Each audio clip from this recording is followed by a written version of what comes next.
አመት ተደዋወልን ከዛ በኋላ ተጀናጅነን ያው ሴት ልጅ ብዙ ጊዜ የሚሸውዳት ከሀገር ውጭ ስትሆን እድሜ ሄደዋል በቃ መውለድ አለብኝ ምናምን ብላ ትሸወዳለች እና እኔ ደግሞ በቃ ነው ይጻፈልሽ መጀመሪያ በእንትን ነው መዝሙር ወደ ስቶሪ አስገብቼ ላክልኝ ምናምን አለኝ በዛ ይጽፍልኛል እኔ ደግሞ ልክለታለሁ ከዛ ያው በሰላም ተጀመረን ለአንድ አመት ያህል ዝም ብለን በቃ ሰላም እንባባላለን ከዛ በኋላ ግን ያው ወደ ጅንጀናው ገባን ማለት ነው እና ከዛ ከዛ እኔ ደግሞ ከተገናኘን በኋላ ተገናኘን እዚህ ሳውዲ ላይ ነኝ ተገናኘን ከዛ ከተገናኘን በኋላ እንዳልኩ በቃ ወልዳለሁ ብዬ በራሴ እሱ እንኳን ጥሩ ባይሆን በቃ በራሴ ኃላፊነት ወስጄ መውለድ አለብኝ እዚህ ሀገር ደግሞ ሞልታ አይመላም በቃ የሆነ እሰራለሁ እንደዚህ ያደርጋለሁ እያልን እድሜያችን ይሄዳልና የሴት ልጅ እድሜ ደግሞ ታውቃለህ እና ተገናኘን ሽማግሌ አላከም በዛ ወቅት ያው ጦርነት ነበረ እና ስልክ መደዋወል አንችልም ነበር ተዘግቶ ነበር እና ከዛ ዝም ብለን ተገናኘ ችግር የለውም ከወለድሽ በኋላ እጨርስልሻለሁ ምናምን ብሎ ተጋባን ከተጋባን በኋላ ልጅ መጣ ግን ቤት ተከራይቶ ምናምን ተጋባችሁት በቃ ዝም ብለን በጓደኛቸው ምናምን ቤት ነው ማለቴ አሁን ትጀናጀናለህ አይደለ ከዛ ከተጀናጀን በኋላ በቃ ነይ እንገናኝ ምናምን አለኝ እኔ ደግሞ እሺ አልኩኝ ከዛ ሄድኩኝ ቤት ተከራይቶ ምናምን ማለት ነው ቤቱ ሄድሽ ገባሽ በቃ አዎ እሺ ከዛ ከተገናኘን በኋላ ወዲያውኑ አረገዝኩኝ ማለት ነው ካረገዝኩ በኋላ እሰራ ነበር እስከ 8 ወር ድረስ ሰርቻለሁ ከዛ በኋላ ቤት ወጥቼ ቁጭ አልኩኝ ማለት ነው ከዛ ቤት መውለድ አልቻልኩም ህክምና ኦፕራሲዮን ሆኜ ነው የወለድኩ ብዙ ፈተና አሳልፌያለሁ ሆስፒታል ነው የወለድሽው አዎ ሆስፒታል ነው የወለድኩኝ ማለት ነውና እዚህ ሀገር ደግሞ ማንም ሰው የለም ልጅ እንኳን የሚያክፍልኝ የለም ኦፕራሲዮን ሆኜ ማለት ነው ያው በርግጥ እሱ ከጎኔ ነበረ ሆስፒታል ወስደኛል ምናምን እና ሁሉም ኃላፊነት የወሰድኩት ደግሞ ራሴ ነኝ ብሩም ምንም ሁሉም ነገር ከዛ ከ3 ወር በኋላ እሱ ባለው ነገር ያግዘኛል ግን ስራ ስለሌለው አያግዘኝም ነበር እና 3 ወር ከሞላኝ በቃ ምንም ነገር የለኝም ልጄን ይዤ ስራ ጀመርኩኝ ደግሞ እሱም ተቀየረብኝ ብዙ በቃ የሌለ ባለፈ ህይወት ይሰድበኛል በቃ ችግር ይፈጥርብኛል ምናምን እና እኔ ታግሼ በቃ ዝም አልኩኝ ለልጄ ብዬ ማለት ነው በዛ ላይ ደግሞ እህት የለኝም እዚህ ማንም ሰው የለኝም የሚያግዘኝ ራሴን ችዬ ሰራሁኝ አንዳንዴ ደግሞ ወጣለሁ ስወጣ ደግሞ ራሴ ነኝ የቤት ኪራይም ስልክሽ ነው የሚጮኸው ቆይ አንዴ ስልክሽ ማን ነው የሚደውለው አዎ አጋጣሚ ከሱ ስለተጋጨሁኝ እሱ እየደወለ ነው እሺ ብሎክ አድርጊው አንዴ እንዳይደውልብሽ እሺ ቁጥሩን ብሎክ አድርጊው ምንም እኮ ማለት እንዴ አንዳንዴ ሰው ዲክላይን ሲደረግበት ግግም የሚል ሰው ግን አያበሳጫችሁም ማለት በቃ አንዴ ደወላላ ሁለተኛ በቃ ወይ ከዘጋችሁ ሁለተኛም ከዘጋችሁበት አሁን ዘግቼዋለሁ እሺ እንዴ እና ከዛ ራሴን ቻልኩኝ። 1 አመት ቆየሁኝ። ልጄን ደግሞ ዝም ብዬ ወዲያው እንዳልከው እንትን ሆነብኝ።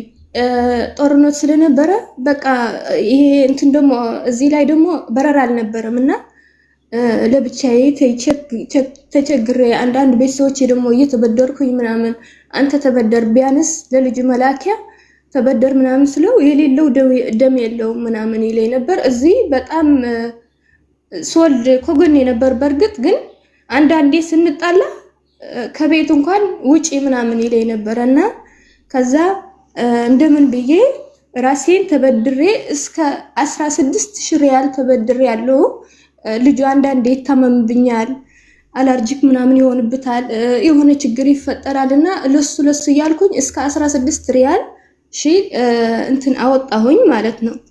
ከዛ ላኩት ልጄ እንደምንም ብዬ ላኩት ከተከፈተ በኋላ። ከዛ ከላኩት 2 ቀን እንኳን አልቆየም ወደ ስራ ገባሁኝ። እግዚአብሔር ይመስገን በደህና ደግሞ ወዝገባሁኝ። 6 ወር ሰራሁኝ። እቁብ ገብቼ ደግሞ ያለኝ ብድሬ መለስኩኝና ያ የወሰደልኝ ደግሞ ወንድሜ ነበረ። ያው ተቸግሬ ስለነበር በቃ ራሴ እሄዳለሁ ወስድልሻለሁ ብሎ ወሰደልኝ ወንድሜ። አድርሶት ግን ወዲያው ተመለሰ። እሱ ደግሞ ያው ሳያስበው ስለገባ በቃ እመለሳለሁ ምናምን ብሎ ተመለሰ። ለሱ ደግሞ ምሽዋር ለመክፈል ተበደርኩኝ። ወደ ችግር ገባሁኝና ከዛ ባጭሩ እሱም ተይዘ ገባ። ከዛ ሲገባ ነይ ግቢ አለኝ። እንዴ እኔ ሳልሰራ ለምንድን ነው የምገባ? ብድር እኮ ነው ትተህልኝ ሄድከው። እኔ ሰው ብድር እየመለስኩ ነው እንዴት ሄዳለሁ ምናምን ብዬ ከዛ እምቢ አልኩት። በቃ እኔ ልምጣ ምናምን አለኝ። እኔ ምንም ገንዘብ የለኝም ምናምን አልኩት። በቃ ችግር የለውም እኔ እመጣለሁ ሴቶችም ይዤ ምናምን ይሄ ምሽዋሩ እመጣለሁ ምናምን ብሎ መጣ። ወደ ምሽዋር ከገባ በቃ ግማሽ መክፈል አለበት ተባለ። ከፈልኩለት 1500 ተበድሬ። ከዛ መጣ 1500 መለሰልኝ። ወደዚህ ለመምጣት ደግሞ 3000 ሪያል ያስፈልገው ነበረ። ወደዚህና ይሄ ድንበር ላይ ብዙ ችግር አለና ወደዚህና እንዳትጎዳ በኋላ ቢያንስ ለልጅህ ኖርለት ምናምን ብዬ አናገርኩት። እሱም እሺ ብሎ መጣ። የመጣ 3000ን ወደ እንትኑ ምሽዋር የሚባል አለና ይሄ የሚያመጣውን መኪና የመኪናውን ምሽዋሩ ከፈልኩለት 3000። ወዲያው ቤት እንደገባ ያዙት ፖሊሶቹ ማለት ነው። ተይዞ ደግሞ ተመልሶ ገባ።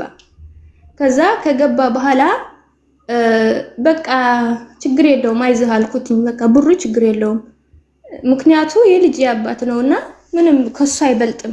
ለኔ ባይጠቅመኝም ለልጅ ይጠቅማል ምናምን ብዬ አገሩ ገባ። እንዳትመጣ ተመልሰህ እንዳትመጣ እዛሁን ችግር የለውም ባይሆን እመጣለሁ ምናምን አልኩት። ግን የገዛሁት ቦታ ነበርና እሱን ከእህቴ ጋር ሆነ ትሰራላችሁ አልኩት። ከዛ እሱም እሺ ብሎ ተስማምቶ እህቴና እሱ አገናኘኋት። አሁን ችግር የፈጠረብኝ ማለት ነው። ሁሉም ችግር የለውም እያንዳንዱ ነገር ተምሬበታለሁ፣ አዳምጣለሁ። እዚህ በልቦናዬ ነው የምወደው። አላ አይደለ እያሰብኩ ነው የምወደው። ምን ይጎዳኛል? አሁን እሱ ችግር ስለሆነ ጥሩ እየሆነልኝ ነው። አገር ቤት ከሄደ ጥሩ ሆነ ገባ። እዚህ ሆነ ብዙ ነገር አሳይቶኝ አገር ቤት ሲሄድ ግን በቃ አላ አይደለ ለስለስ ብሎ ምናምን ትዳር እንደሚፈልግ ወንድ እንደዛ ሆነና በቃ ከሷ ጋር ሆነ ብሩ ወደ እህት ያስገባለው። አንተ ደግሞ አንዳንድ ነገሮች ከሷ ጋር ሆነ አግዛት ከራስህ ስራም ጋር ምናምን አልኩት። ከዛ ጭራሽ ከገቡ በኋላ እህቴና እሱ ሊግባቡ አልቻለም። እሷ በዚህ ነገር እንደዚህ ነው ትለኛለች፣ እሱ እንደዚህ ነች ይለኛል። ከዛ አንድ ምረጫ አለኝ፣ ወይ እኔ ላሰራው ወይ እህቴ ታሰራው አለኝ። አይ እንደዛ ከሆነማ እንደፈለክ እህቴ ታሰራው አልኩት። እሷ ታሰራው የምታስቸግር ከሆነ ችግር የለውም እሷ ታሰራው። እኔ ደግሞ እዚህ እየተጨነቅኩ ነው ባለኝ ነገር ማሰራት ስለፈለኩ እየተጨናነቅኩ ነኝ ስራ ላይ ስለሆንኩኝ። ስራ ደግሞ እዚህ ቢዚ ነው የሚያደርግ በጣም ብዙ ስራ አለ እና ከዛ በኋላ እሱ ደግሞ እኔና አንቺ ትዳር የምንሆን ከሆነ እህትሽ ብር ብቻ ትይዛለች እኔ ያሰራዋለሁ አለ። ለምን እንደሆነ አላውቅም አልገባኝም። አይ እንደዛ አይሆንም ሁለታችሁ ትሰራላችሁ ብዬ አንተ ደግሞ አልፈልግም አልክ። እኔ ግን እህቴ ማስወጣት አልፈልግም፣ እሷ ናት የምትሰራልኝ፣ ከመጀመሪያውም አስገብቻታለሁ አልኩት። ከዛ እሱ በዛ ተናደደ። አልገባኝም። በቃ እንደ እብድ ነው ያደረገው። አልገባኝም። ከዛ እንደዛ ካደረግን በኋላ በቃ ተናደደ፣ ወጣ። እኔ ደግሞ ዝም አልኩ፣ አልደወልኩም፣ ምንም አላልኩም። ራሱ ደውለ ደግሞ አይ በቃ እኔ ተናድጄ ስለነበርኩ ነው ሲጀመር ራሴ የገባሁበት ነገር ነው ምናምን ብሎኝ ከዛ በኋላ እኔ ደግሞ አይ ከአሁን በኋላ ወደዚህ አላስገባህም፣ መጀመሪያውን ማስገባት አልነበረብኝም፣ እህቴና ባል ሲጀመር ሊስማሙ የማይችሉ ምናምን ብዬ እንትን አልኩኝ። ከዛ አሁን ራሱ ጠይቆ ይሄ ኮንትራክተር አጋጣሚ ሆኖ ይሄ ኮንትራክተርና እህቴ አልተስማሙም መሰለኝ። እህቴ በጣም ጎበዝ ናት። ይሄ መሐንዲስ እያስወሰደች አጋጣሚ ሆኖ ፎቅ ነው የሚሰራውና መሐንዲስ እያስወሰደች ታሳያለች። ይሄንን ጎድሎታል፣ ይሄንን አድርግ ይለዋል። ይሄንን መሐንዲስ ከኮንትራክተሩ ትንሽ ተጋጭቶ መሰለኝ እንደዚህ ነው ያለው። ቁመዋል፣ ስራው ለምን አይሰራም ምናምን ብሎ መጣብኝ። እንዴ ቁመዋል እንዴት ታዲያ ለምን አልነገረችኝም ብዬ እህቴ እንደዚህ እየሰማው ነው ቁመዋል ምናምን ብዬ ስጠይቃት አይ አልቆመም፣ በርግጥ ተጨቃጭቀናል፣ እኔ እንደዚህ ስላደረኩ ተጨቃጭቀናል፣ ግን እሱ አቁም ያለው አላለም አለችኝ። እኔ ደግሞ በቃ እንደዚህ ብላለች ችግር የለውም ስለው ለምን ለኔ አልሰማሽኝም ብሎ በቃ ተቆጣኝ። የኔና የኔ ህይወት ምንድነው? እኔ ደግሞ በቃ ደከመኝ። አሁን ስራውን አድኩመኝ ጭራሽ የሱ ጭቅጭቅ ደግሞ እኔ እምሬን ደከመ። በቃ ስራው መስራት ለራሱ በቃ እየደከመኝ መጣ እና ምን ማድረግ አለብኝ? በርግጥ ሐሳቤ መግለጽ አልችልም፣ ብዙም አማርኛ ስለማልችል መግለጽ አልቻልኩም። ችግር የለውም። አሁን ምንድነው የምትፈልጊው አንቺ? እና አሁን እኔ አሌክስ ወንድሜ ሁሌ ምክር አዳምጣለሁ፣ አስታውሳለሁ። የምትለቃቸው አጫጭር ቪዲዮዎች ለራሱ በፊት ጀምሬ ከ3 ዓመት በፊት አዳምጣለሁ፣ ከዛም ወስዳለሁ ምክር ማለት ነው። እና አሁን እኔ ምን መወሰን አለብኝ? የኔና የሱ በቃ ይሄ የወጣ የገባ ያቆርጣ አይሄድም። ቆርጣ የማያስኬደው ነገር ምን እንደሆነ አልገባኝም። ምክንያት በፊት ከፈለግሽ ኖረ ከፈለግሽ ሂድ ይለኝ ነበር። አሁን ደግሞ እኔ እስባለሁ፣ የጂን እስባለሁ። በቃ እንደዛ ከሆነ ከላስ ከተጣላን አልደውለትም፣ ምንም አልልም። እሱ እየደወለ ደግሞ በራሱ ተጨቃጭቆኝ ለምን እንደዚህ ያላደረግሽ እህቴ ያለው ጥላቻ አልነግርህ አልችልም። እኔ ከእህቴ ደግሞ ምንም ነገር አልሰማሁም። ችግር ይኖራት አይኖራት አላቅም። እኔ እዚህ ሀገር ውጭ ሀገር ስላለሁኝ የሚወራው የማን ነው እውነቱ አላቅም። ግን እሱ እህቴ ላይ ያለው ጥላቻ ልነግርህ አልችልም።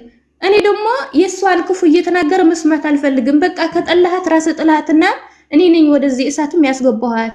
ስለዚህ እሷ ናት ጥላት። ለምን እንደዚህ ታደርጋለህ ስለው ክፉ ከሆነች በቃ ክፉ ነች፣ እንደዛ ከሆነ እኔ ነኝ ክፉዋ፣ እሷ ሳትሆን እኔ ነኝ ወደዚህ ያስገባኋት።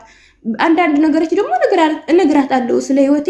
አይ እዚህ በጣም ወጋ ከፍያለሁ፣ አለቅሳለሁ። እንደዚህ እንዳለቀስኩት በተለይ ደግሞ ያለፈው ህይወቴ ሳስታውስ ማንም ሰው ሳይኖረኝ በሰው ሀገር ሆኜ አንዳንድ ነገር እነግራታለሁ። እሷም እሱ ስለምታውቅ ለሱ ክፉ አመለካከት ባይኖራትም ግን ለኔ የሚጠቅመኝ ነገር ትመክረኛለች።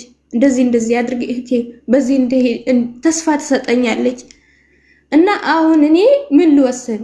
በቃ ግራ ገባኝ። እሺ እስቲ ሚውት አርጊና አዳምጪ፣ ተረጋጊሽ። ገብቶኛል። ገና ነኝ።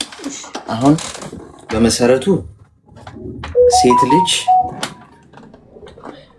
የተከበረች ነች። ገብቶሻል? ለዛ ነው ሽማግሌ ልኮ ወንድ ልጅ ማግባት ያለበት።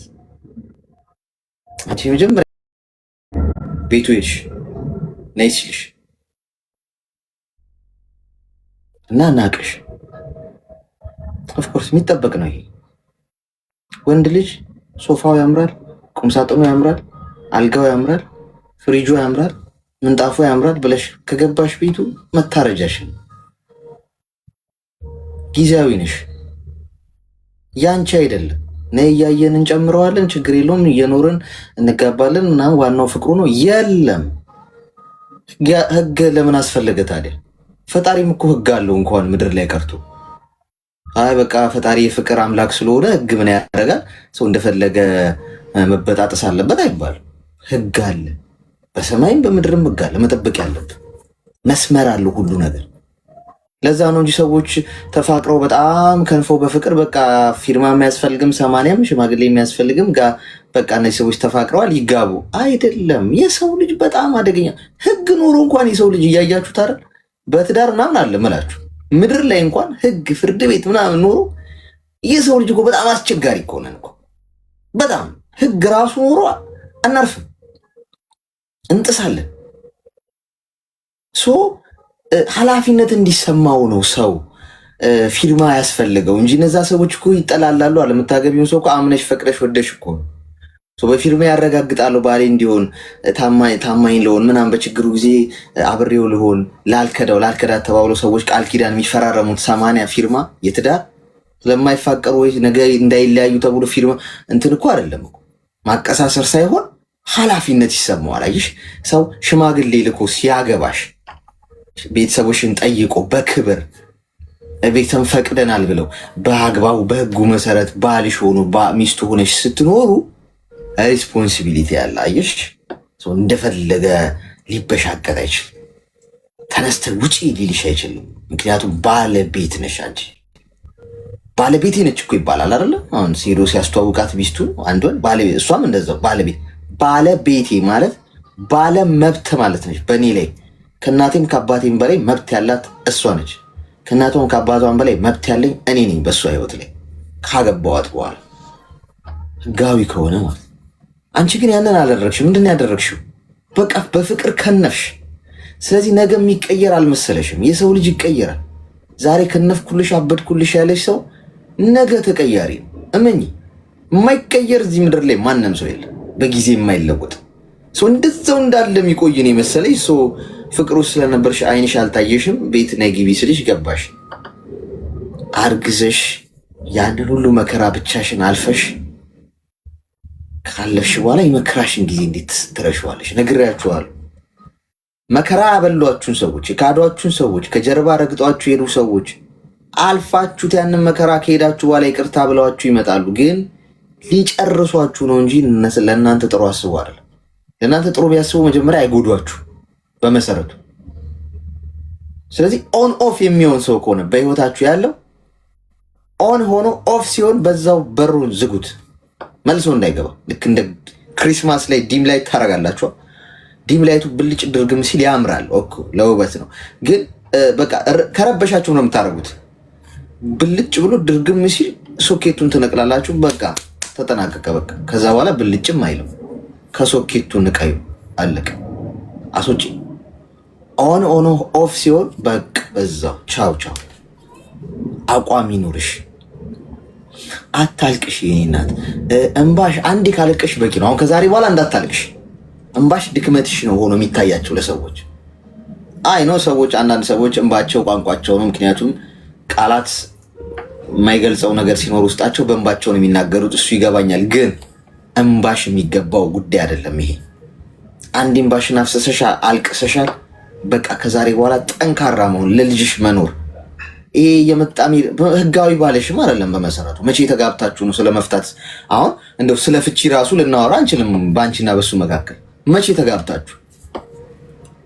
ስለዚህ ለልጅሽ ኑሪ። ከእህትሽ ጋር ደግሞ ችግር ያለበት ችግር ይኖርበታል ወይ እሷ ጋር ምንም አላልኩም። እኔ ያልኩት ነገር የለም።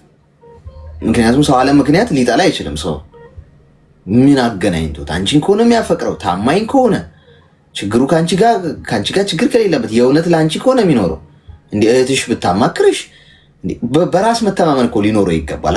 እኔ ገርል ፍሬንድ ካለችኝ ወይም ሚስት ብትኖረኝ እህቷ ብታወራት ምናምን እኔ ጥሩ ልብ ካለኝ ያቺ ሴት እንደው ተመክራ እንኳን ትሄዳለች ብዬ ባስብ እሷ እኔን ታጣለች እንጂ እኔ እሷን አላጣትም። ኮንፊደንሴ በራሴ ላይ ነው የሚሆነው። ምን ያጨነቀኝ? ምን ያጨቃጨቃል? ይሄ ልክ ያለፈ ጥላቻ ነው ያለው አልሽኝ። ችግር ይኖርበታል። ከዛ ውጭ ግን አንቺ ራስሽን አክብሪ፣ እንዳታለቅሽ፣ ስራ ላይ አተኩሪ፣ እንዳትደውይለት፣ ስልክም ከሱ እንዳታነሺ። 99 ጊዜ ደውልብሻል አለ። ሲም ካርዱን አውጥተሽ ሌላ ሲም ቁጥር አትቀበይ። እሱ እኮ እጠለዋለሁ፣ ልገለው እፈልጋለሁ፣ ግን የሚገርም አቋም ነው ያለው። ይሄንን አቋሙን አደንቅለታለሁ እኮ ይባባላሉ እኮ። ሰው እየተጠላላ እንኳን ሪስፔክት ይደራረጋል። ለምን? ላለው ነገር ላለው እውነት ከቆመ ማለት ነው። ሐሳቡን እንኳን ብትቃወሚው ግን ለሆነ አቋም ስለቆመ ያ ሰው ታከብሪዋለሽ። እምቢ በሉ። ተግባባ?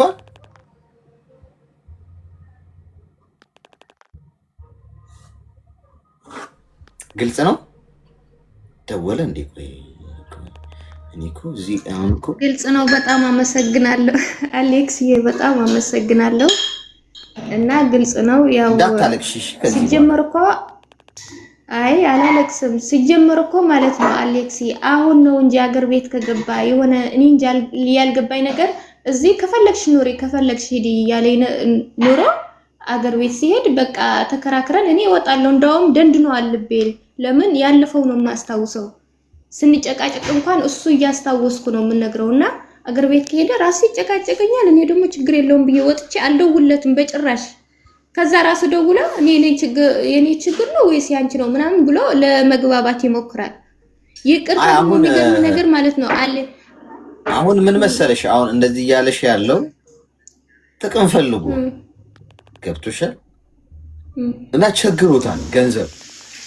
እውነቱን ነው የምነግርሽ፣ ገንዘብ ቸግሮታል። እና ዞር ሲል ምንም ወፍ የለም። እና በቃ እቺ አንድ የምትታለባለች እሷን ምንም ብላት ያው ፍቅር ስላለባት ነይ ስላትን ቤት ትመታለች፣ አብራ ይኖራለች። በቃ ምንም ብትል ታረገዋለች። የኔ ውድ ምናምን ብላ ትንሽ ቅልጥ ነው የምትለው እንደ ቂቤ። የት አባቱ ሊሄድበት ብሎ ነው አንቺ ጋር እንጂ ወዶሽ አይደለም። ገብቶሻል?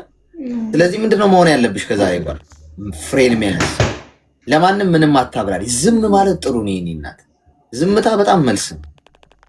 ዝም በይ እሺ። ከማንም ጋር ትጨቃጨቂ። የበሰለ ሰው ነው ዝም የሚለው። እየበሰልሽ ስትመጪ ዝም እያልሽ ነው የምትመጪው። ገብቶሻል? ዝርዝር ሳንቲም ነው የሚንኮሻኮሸው አይደል ጋይስ? ዝርዝር ሳንቲም ነው መልስ የሚሰጠው ምናምን። ድፍን ብሮች እኮ አይጮሁም። እንደው 1 ሚሊዮን ብር ራሱ ወይም 1000 ብር ምናምን በኪሳችሁ ብትይዙ እንትን ይላል፣ ድምፅ እኮ አያወጣማ ብር። በቃ ድፍን ብር ሁሌ ድፍ ነው። ዋጋው ከፍ እያለ ሲመጣ ሰው ዝም እያለ ይመጣል። ዋጋው እየረከሰ በመጣ ቁጥር እየተንኮሻኮሸ መልስ እየሰጠ እያብራራ እኔ እኮ እንዲህ ነኝ፣ እኔ እኮ በዚህ ነኝ እያለ ለሰዎች መልስ እየሰጠ ይኖራል። ስለዚህ ዝርዝር ሳንቲም እንዳትሆኝ እሺ። እሺ አመሰግናለሁ አሌክስዬ፣ በጣም ነው የማመሰግነው።